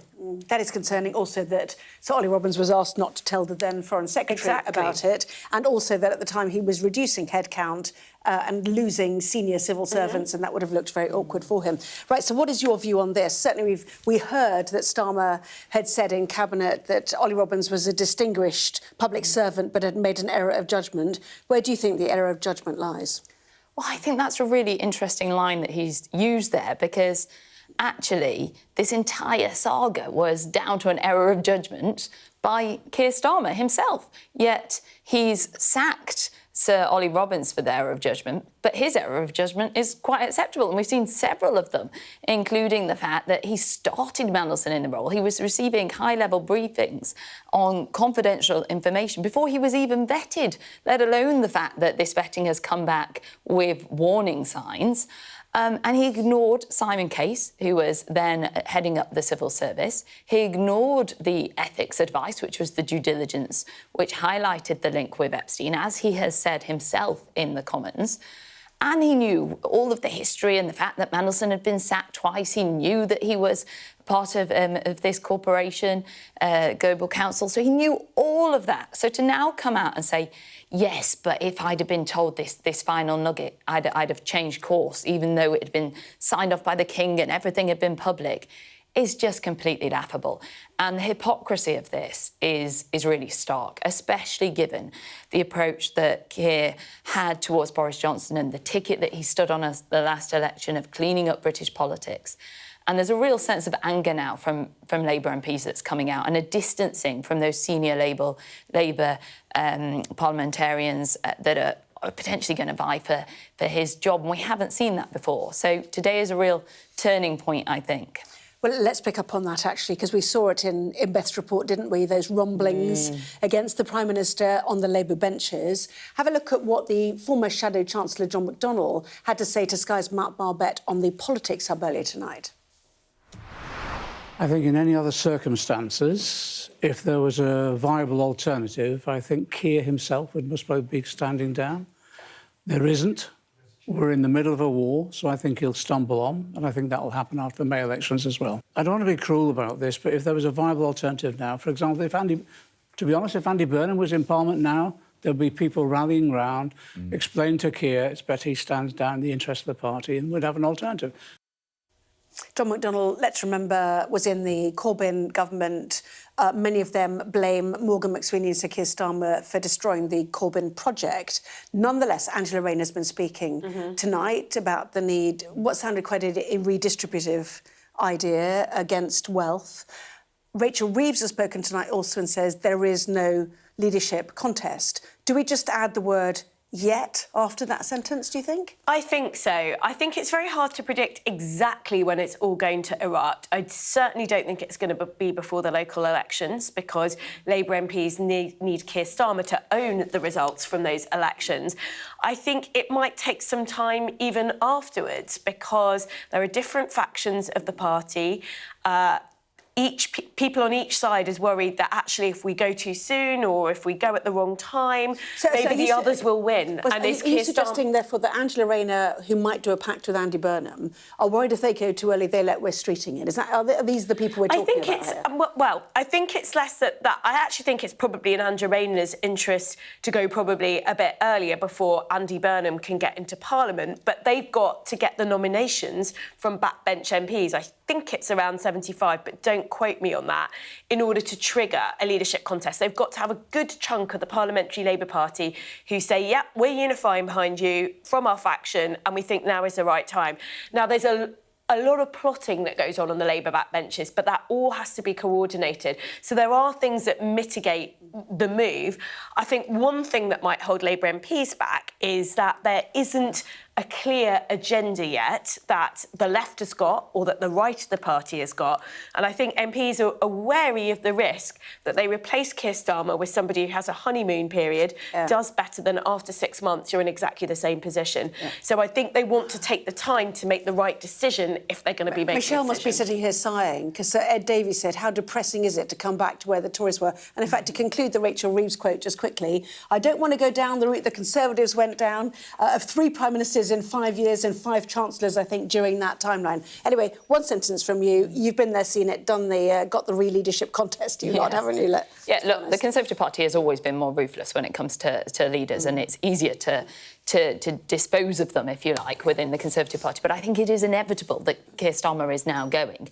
I think there will also be a concern about limping on with him and losing the moment of opportunity if they don't strike after that May elections, because they're going to be devastating, according to all the polls. And the Mandelson saga is certainly not going to have helped the results. So I actually anticipate that we will see movement quite swiftly. OK. Well, Ed Miliband is one of those who's raised his head above the parapet in a Sky News interview earlier, raising concerns about the appointment of Peter Mandelson. He's spoken about his substantive job today, though. The Energy Secretary hitting out at fans of fossil fuels, insisting that clean energy is not woke and is the only way forward. Ed Miliband says the UK needs to move faster. Let's listen. Nor do I agree with those who suggest that somehow drilling every last drop will take a penny off bills or give us energy security. Indeed, an answer to this crisis that rejects clean energy and doubles down on fossil fuels is a recipe for energy insecurity in perpetuity. You can't solve a fossil fuels crisis by doubling down on fossil fuels. Yes, wasn't it overnight Trump redoubled on coal in order to solve part of the energy problem? This is about energy security, is it not? And he is the man who is fighting still for renewables. Yeah, absolutely. And I think there is a very good argument to be made. I mean, green energy, it's not just this wishy-washy or woke thing. I think Ed Miliband is right. I think as part of the energy mix, it's really important in terms of Britain's long-term energy security. That said, there are also structural issues around the way energy is priced in this country that need to be tackled. And I know Ed Miliband has been talking about that as well. But there Which is that gas sets the price of electricity, even though some days electricity is mainly coming from renewables. Exactly, which is cheaper. There's also a big question about nuclear, and I'm afraid I think both governments have got something governments of both colours have got something to answer for on this, which is that they have not invested in Britain's nuclear, and I think that did need to be part of the mix too. Yeah, we know there's a lot of pressure on cost of living. It was Rishi Sunak who began to row back some of what was Boris Johnson actually's policies on net zero ahead of COP, which was hosted in this country. Yeah. So where do we go with this? Do we do full abandonment because it's all too expensive for people, or what? Well, I think we need to be pragmatic and have a common sense approach to this. You know, we can't cripple the economy and mean that people can't afford to literally put their heating on because we're trying to accelerate towards renewable energy. And at the moment, we've got this ludicrous situation where we're literally importing our fossil fuels rather than exploring more of the North Sea ourselves. Which, to be fair, goes into the global market. It's not, you know, it wouldn't instantly benefit. It wouldn't instantly benefit, not instantly, but it would be a sensible approach, because currently it is quite illogical if you take a step back. Now, this isn't about saying that renewable energy isn't a good thing. Of course that's a good thing, but we can't be going from 0 to 100 overnight when people can't afford it. Yeah, no doubt we'll talk about that more as well. It is it's a key issue for everybody right now. The blockade continues, takes us back to the start, doesn't it? Lots more still to come. We'll take a look at more of the newspapers and facial recognition to be introduced across the country. That after human rights claims are knocked down in a court of law. Back in a minute.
The best thing about being a Sky News journalist... My darling. Beth Rigby, Sky News. ...is being a Sky News journalist. You said to people, I'm not coming back for more, but you have come back for more. Well, let's kick off and make a statement. What can our Prime Minister say to you to not impose tariffs? He's coming out! What more do you need? We're trying to see as much as we can. We're in an area that's just been reclaimed. Mr. Zuma, Sky News. People are directly protesting. The whole neighbourhood has rallied around her. It's been impenetrable to journalists over the last 2 years of war in Sudan. I've been waiting for this for 2 years. It doesn't feel like a big homecoming. It was never going to be pretty. War isn't pretty.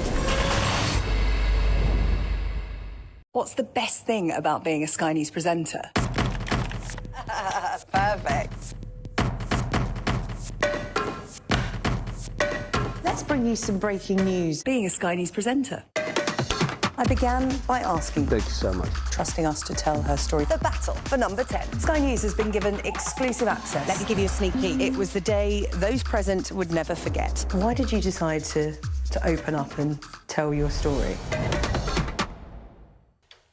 Now, facial recognition systems are to be introduced across the country following the failure of a legal challenge to the technology on human rights grounds. The case against its use by the Metropolitan Police was brought by two people over concerns it could be used arbitrarily or in a discriminatory way.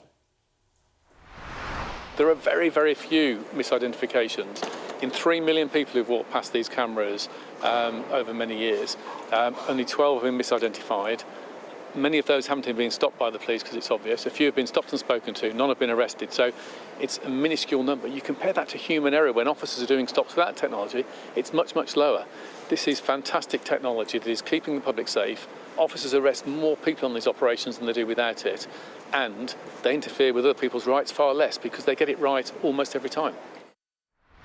Yes, and Mark Rowley, Michelle, absolutely delighted with this judgment. I mean, is this an equivalent of AI, effectively taking the work off the shoulders of actual police officers because you can get systems who are looking out for known criminals far more quickly? Is that the principle behind it? I think it's about assisting police officers and giving them more time to be on the beat and to do their job. But we have to accept that we live in a technology age. So I don't think that the right approach is to say, let's ban it and stop it.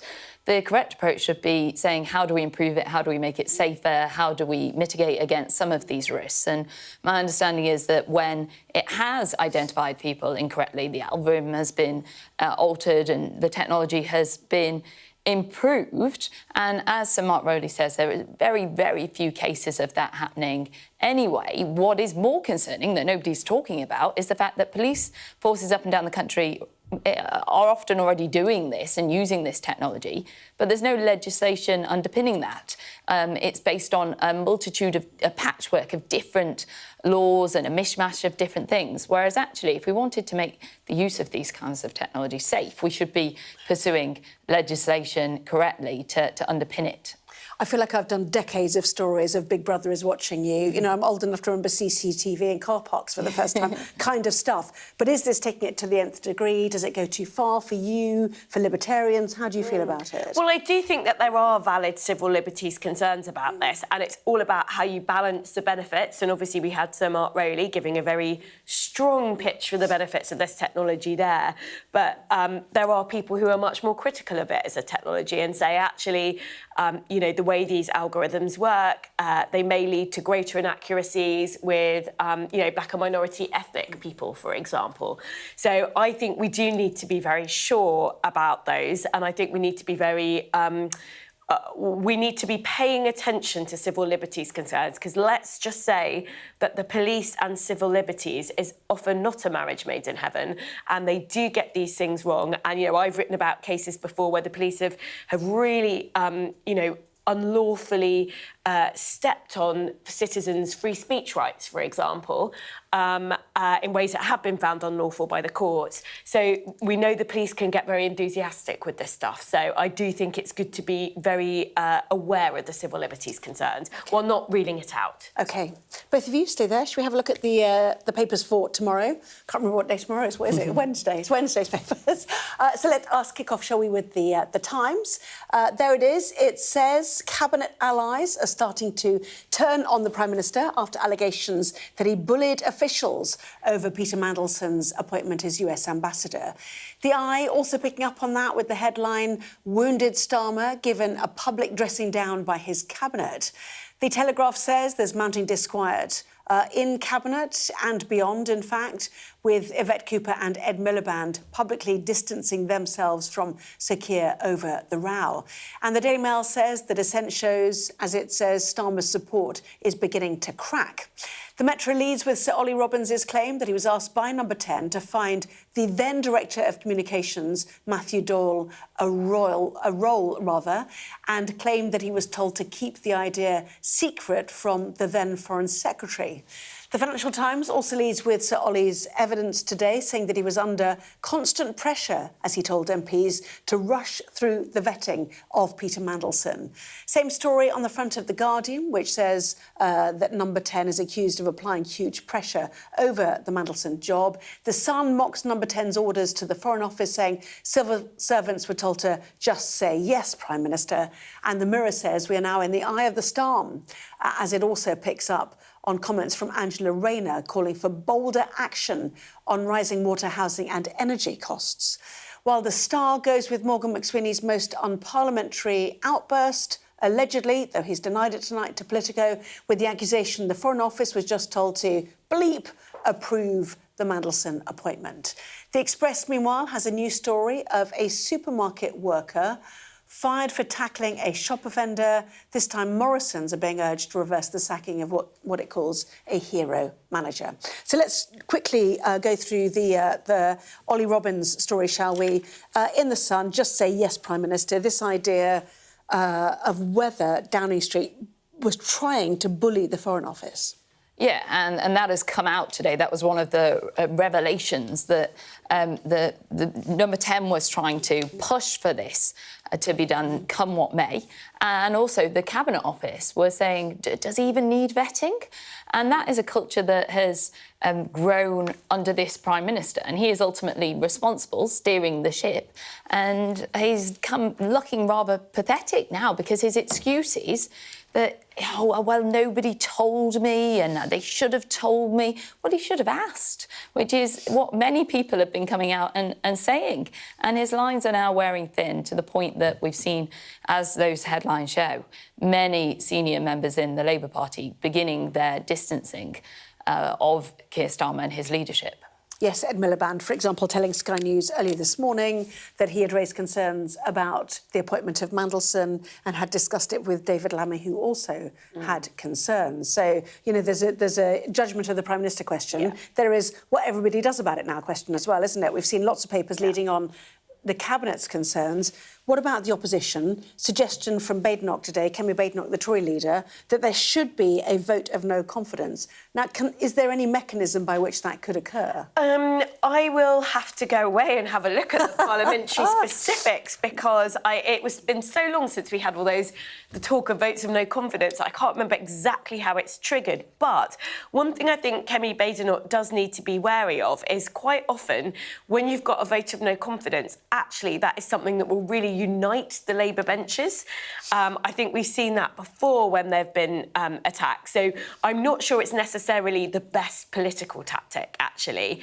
I do think it's really significant that you're seeing cabinet ministers actually come out and on the press and in Parliament itself distance itself. Not Darren Jones, who was in there kind of defending the Prime Minister today, but as you referenced what Ed Miliband said, we also saw Yvette Cooper, the Foreign Secretary, raise concerns about the revelation that Number 10 was calling up Ollie Robbins, asking for a job in the diplomatic service for his Director of Communications, Matthew Doyle, and then Ollie Robbins was asked not to tell David Lammy, the Foreign Secretary. Yvette Cooper said that was concerning. But I think when you take a step back from all of this, the reason why it's so damaging for Keir Starmer is there was all that stuff about the judgment call around Mandelson in the first place. And I think, you know, he's tried to deny it was him, but he's got to take the cop for it. I mean, the man was the Prime Minister.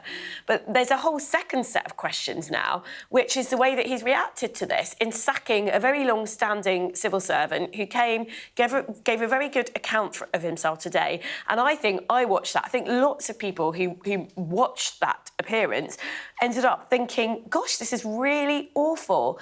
Somebody who's actually innocent, who's a dedicated public servant, has kind of been asked to cop the blame for this. We will see what happens, shall we, with that. PMQs tomorrow. Another interesting day. So it's got a run of them this week, hasn't it? In the meantime, let us go to the inside pages of The Times with the news tonight that the ceasefire has been extended in Iran by the Americans at the behest of the Pakistanis, but the blockade of the Strait of Hormuz by the US continues. We take it to the economic hit in the UK. The war in the Middle East threatens to massively reduce Rachel Reeves's fiscal headroom. Now, we've heard this before, and we sit there thinking alarm bells, tax, don't we? Well, we know the precarious nature of the UK economy, and just this week there were more reports coming out saying that we're flirting with recession and unemployment could increase dramatically again. I know those figures have just come out today where it's not as bad as expected, but we are in dire straits because our energy supply is so contingent on what is happening to those global prices.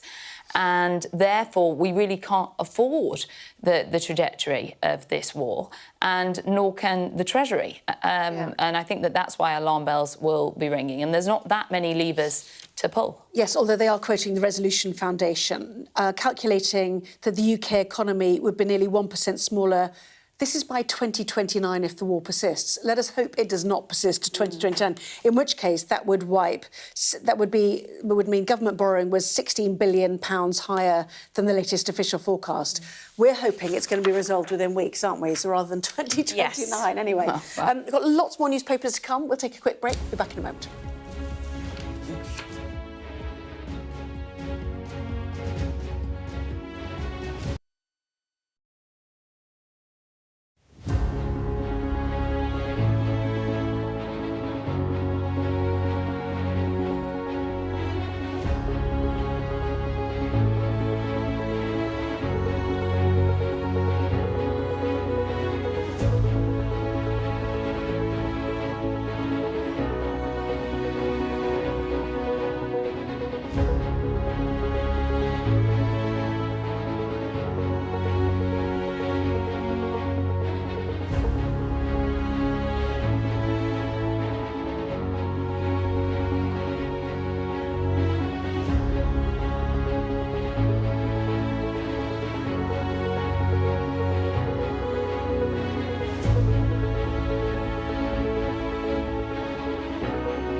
I urge you not to look away.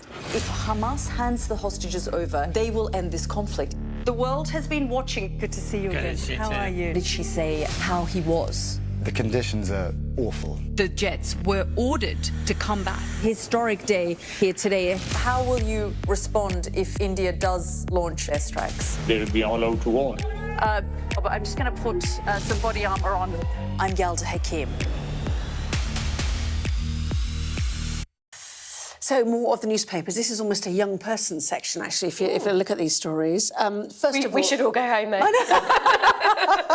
Don't joke. Anyway, first of all, on the idea of a school phone ban, head teachers are suggesting this won't stop the real problem.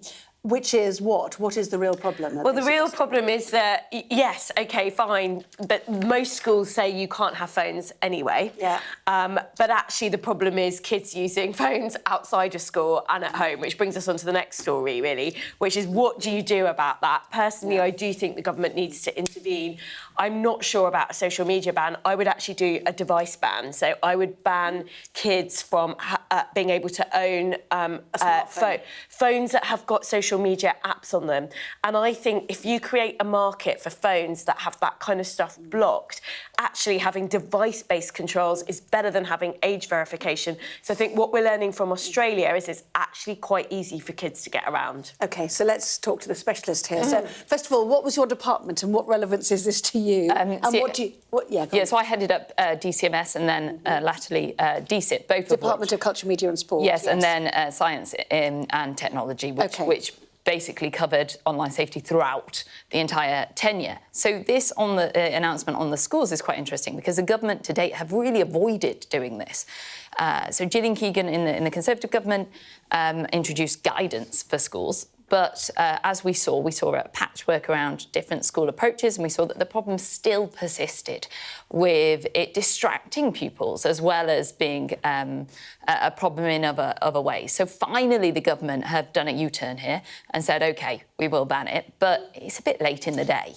OK, which takes us to the next story, which is social media company representatives have said they do not accept their platforms are inherently addictive. This is as MPs were asking them questions about children's screen time and harmful content. If we remember, the cases in California, which have been brought against social media companies, suggesting that their product is defective in that it allows people to be addicted to it. Anyway, your thoughts on this? Yeah, I mean, they are going to say that because a huge part of their business model actually relies on preying on children in reality. But they're not going to sit there and say, oh, yes, they're highly addictive, they're doing all this harm to young people, because it's not in their interest to do so. And there is a failure to recognise amongst those tech companies just how damaging it can be. And there's a lot of evidence out there to highlight that it is, and that's why we're having the consultation in this country as to whether we should be banning under 16s from going on social media. I am for it. And yes, it isn't the save-all that everybody makes it out to be, and we've seen that with Australia. And I think we do need an honest conversation with the British public that would mean for adults more verification for them, which there's always the pushback against. But the reality is we can't continue to turn a blind eye to what's happening to our children. But I'm actually quite interested very quickly, why we don't do why there aren't proposals for device-based regulation, because I think that gets around some of the privacy concerns for adults and could be effective. So I think you can do both, and I think that if you ban under 16s, it will open up the market, and the market will respond to create those devices because there'll be huge profits in it. Yeah. OK, last young person story, promise, which is in the FT, which is falling births mean that the sums for schools do not add up. After rising in the first decade of this century, England's birth rate has fallen since 2012, bringing a 350,000 drop in pupil numbers by 2030. And this is fascinating, isn't it? Partly in the context of migration, when people complain they can't get their kids into the schools they want because of migration. But just a quick thought on this. Well, yeah, I mean, this is a case of excess school places. The tricky thing about it is that back in the time when local authorities sort of centrally managed admissions, it was easier to manage because you could say, right, I'm closing the school in this area, we're going to keep these ones open, and these schools will serve these areas. When you've got academies which run their own admissions policies, it's much more difficult for local government to manage. So that's where the issue may come. And our final story, which is in the Eye, which is the King and Queen marking what would have been the 100th anniversary of Queen Elizabeth II. The King praised the final design for the National Memorial. It's in that picture there, to Queen Elizabeth as fantastic. Those pictures, as you can see, of the King marking his dear Mama's birthday. Michelle, thank you Sonia, thank you both very much indeed. Lots to talk about. We have the sport next, the latest as Chelsea lose again. Back in a moment.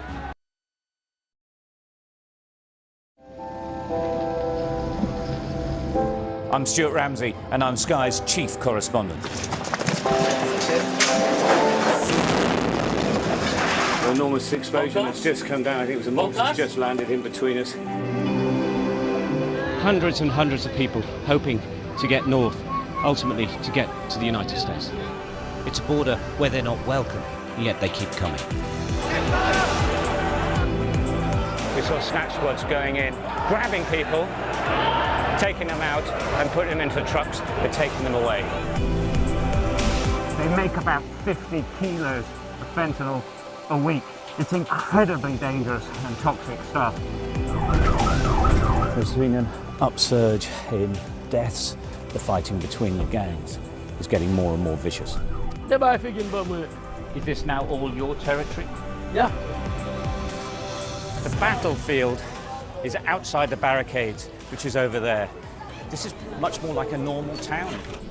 It's really sending a clear message that Venezuela is eager for change. We've been crushed. Free from wherever you get your news. We are in the middle of a forest, in a jungle really, and they're attempting to keep these men alive. This is real, hardcore emergency medicine. The information on this could bring down the entire network, not just in Iraq and Syria, but across the world.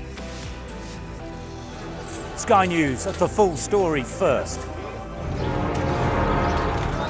Well, hundreds of thousands of people have been using the beast for years to traverse Mexico, but it is really dangerous. Many people have died riding it. Well, hello and thank you for watching The Wrap. Every night of the week, we will be joined by the very best commentators to explain the how and the why. Just cannot stand. Stupid thing to do. He did know what he was doing. You can expect more analysis. This is going to get deeper. I think it's going to end up with Russia. Is war inevitable? What he's interested in is a deal. That doesn't rule out strikes. I disagree. And laughs along the way. Plus, a look at tomorrow's headlines. The Wrap. Everything wrapped up for you from 10.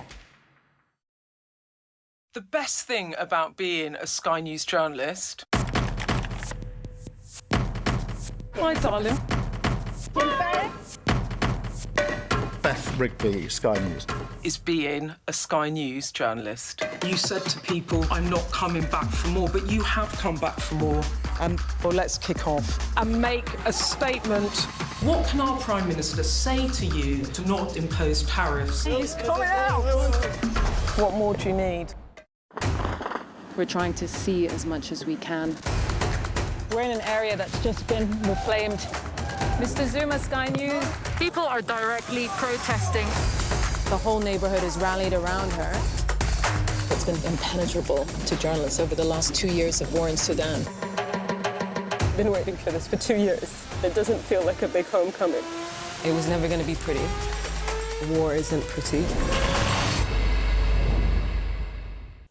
Well, let us get the sport now. Here's Jess.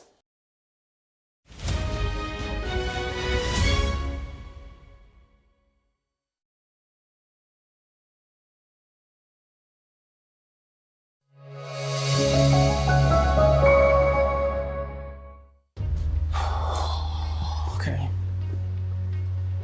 After 20 years at Liverpool Football Club, I'll be leaving at the end of the season.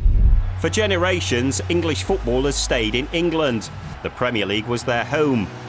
But things are changing. Real Madrid have signed Jude Bellingham. The greatest football club in the history of the game. Visca el Barça. Fichar por un club como Real Madrid. And action. A record-breaking number are now playing in Europe's other 4 top leagues. And it's not just English players, it's the same for Scottish players, Welsh players and Republic of Ireland players too.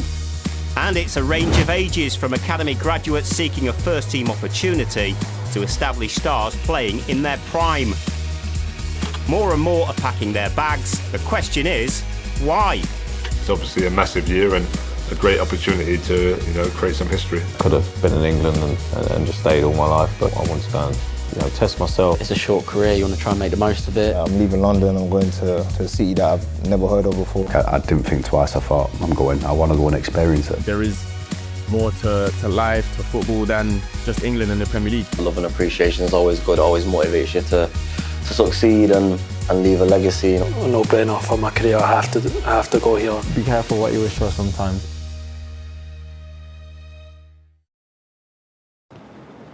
I just felt like the time was right, I needed to be playing at the highest level, I needed to be playing Champions League.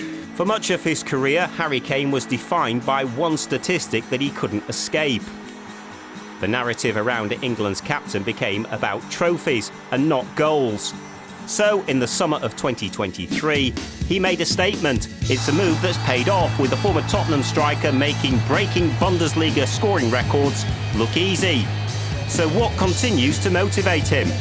To keep scoring goals, obviously, on a personal level, it's been my best start to a season in my career, so it shows me that I can keep improving, it shows me that I can keep getting better, and obviously 2026 is no different, and you add the World Cup to that in the summer as well. It's obviously a massive year and a great opportunity to create some history.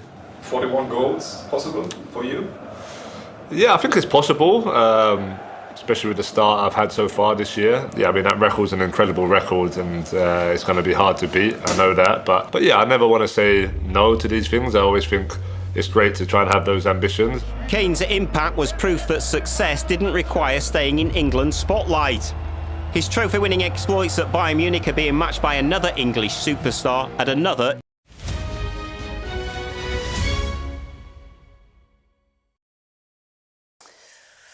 Well, that was the wrap. Thank you so much for watching. I'll be back tomorrow. Midnight News is next, of course, dominated by Sir Ollie Robbins' testimony before MPs and the news from Donald Trump today in a Truth Social post that the ceasefire with Iran has been extended at the behest of the Pakistanis who've been leading aims at negotiations. All that, plenty more coming up in the Midnight News.